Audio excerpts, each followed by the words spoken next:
Today we are going to paint delicate white flowers using masking liquid. Hi friends, I'm Olga Koelsch, watercolor artist, teacher and a book author. Welcome to my studio. Firstly, let's start with what we can see easy, and these will be stems and the main clusters. So I don't want to paint everything I see on the picture. I will paint one flower with its cluster like this. The bigger flower, the bigger cluster of flowers will be around here. I suggest to arrange the third one, maybe make it slightly smaller, somewhere in between these two guys. Usually I prefer to paint without masking liquid, but I think it would be nice to try different things. When you paint anything with masking fluid, use some of your old brushes. You just grab this masking liquid on your brush, preferably synthetic brush, and let's start to arrange a lot of brush strokes in that way. On the top, if you think about this flower as a fan, for example, so we decorating with our dots, with our masking liquid, just the top part. But of course, here and there, some drops can be in the middle. Right here, I would like to arrange my dots on both sides in a way that the flower will be slightly tilted towards us and we will be able to see the middle. It's probably not so easy to understand before we will start to paint. And now let's make this big one. Most of the white flowers will be located at the top. I try to move my brush in different directions. And I also sometimes I try to apply smaller brush strokes, sometimes a little bit bigger. And now you need to let it completely dry. While our masking liquid is drying, let's prepare a lot of mixes. It will be a little bit lighter on the top. So I will use sap green. Sometimes I will mix it with yellows to add more sunshine into the mixes. I start create some brush strokes pretty randomly with raw sienna on the top. Just brush strokes, I mix them, just different shades, maybe a little bit more bluish on one side, a little bit more warm and yellow. I don't want to use the pure yellow. I have a feeling that ochre, raw sienna will add more organic, more boho style, boho look and feeling to the painting. So I play around with my brush strokes, just let them mix. I paint on top of what we created with masking liquid, and you can see step by step how it pops up. And let's see what we will get out of this. On one side, I like very much how it mixes with sap green, this very early spring, May spring feeling. And the more we are getting towards the bottom, the more bold and intense can be your mixes. Cobalt blue mixed with sap green, a little bit of viridian. So brush strokes are getting darker and darker. I think ultramarine blue will be also good right here. So our brush strokes are getting more and more deep. I will add a bit of burnt sienna.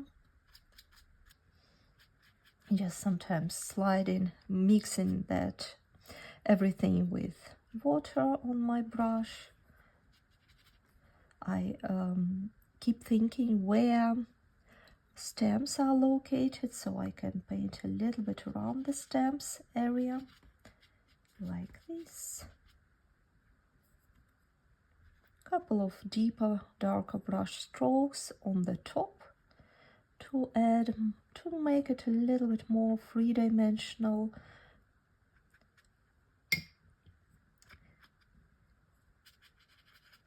Some dirty green, which if you use the same approach as I do, mixing and reusing palettes, it will be easy to create.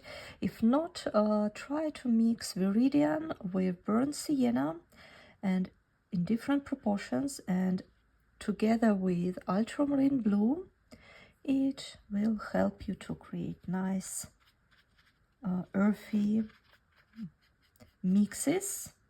I like very much this ochre yellow. I would like to add a bit in this flower and maybe a couple of dots in this. The paper is still wet, that allows me to play more. From the flower center, a lot of tiny little stems will be growing, and we can start to add them wet and wet, already to set up the structure of the flower. First of all, what's important is to find the middle where all these stems will be connecting to. I just trying to use different mixes from what I have on my plate, like this. I have a look around. If I see that my paper is still wet somewhere, I can add more colors. Now I try to remove excess water with a paper towel, and with the tip of the brush I can proceed to connect all lines to some middle of the flower. Right now we are not painting details, we are setting up the shape while the paper is still wet. Next step, as we did with clouds, you can fold up your paper towel and lift up a little bit of paints around these white areas. So we're supporting our masking liquid now with blotting technique only around these white pieces. Now we can start to set up stems. I will add olive green. If you do not have olive green, you can mix Viridian and yellow ochre or raw sienna. I will start with the tip of the brush. I will start to add a stem, and I always try to make something different, different shades. And now one more stem. I would like to add a little bit more of tiny stems across the whole picture before I remove masking liquid, so that will be easier. A little bit more, very dry brush strokes. You can probably see it, feel it when your brush is dry, when paints are almost dry. Your brush leaves these uneven brush strokes, leave some paper in between brush strokes, and this effect we need right now. If you would like to master your watercolor painting, learn watercolor painting in depth, I invite you to join my watercolor courses.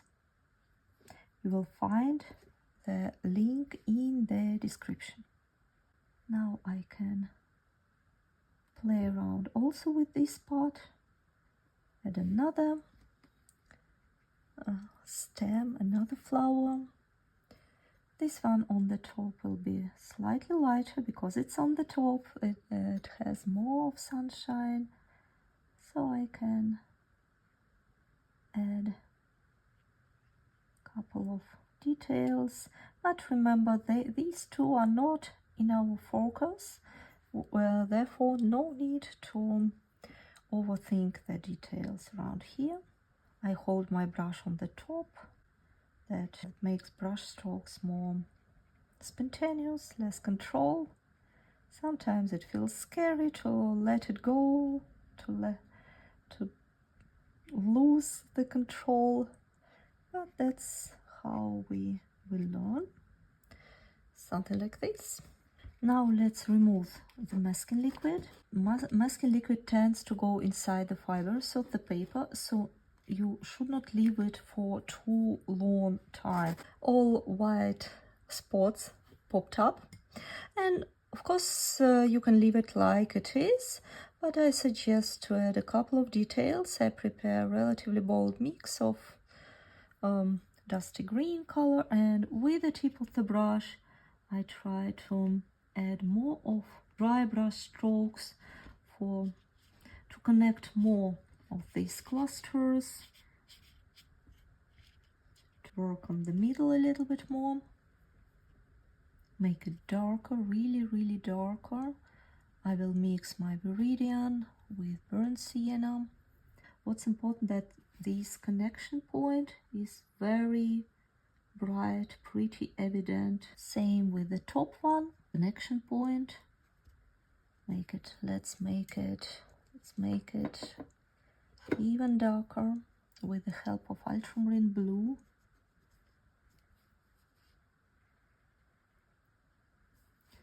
Right now we are creating nice contrast between lights and darks. Very fine brush strokes.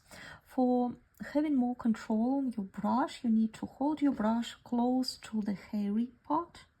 One of the last things I would like to do is to soften some of these super bright flowers with very diluted mix, greenish grayish mix, very diluted. So I just go around of these, especially of the bottom part of these flowers, and I add some shades. It will make them more three-dimensional, not that flat. The upper part, you can do the same with the upper part, but with more yellowish, ochre yellow, for example, but very diluted.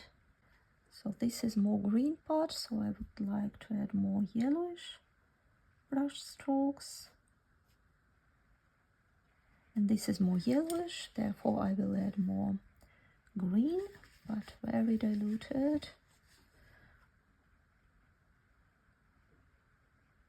Everything to avoid being boring, being too flat, like this. And maybe now I hold again my brush on the very top. I would like to add a couple of long brush strokes to support the picture.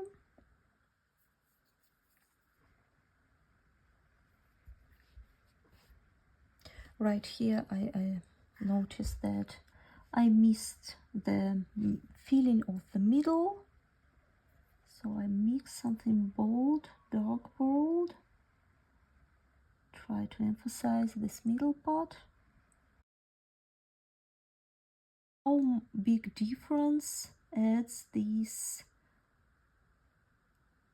value contrast in the middle. One more thing you can do to emphasize white is just to use some white gouache or titanium white.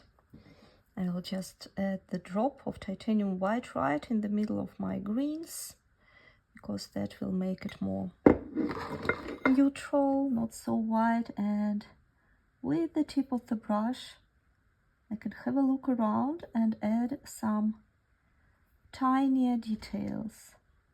because sometimes it can work with masking liquid and sometimes it feels like you can work a little bit more on that. A little bit of whites around these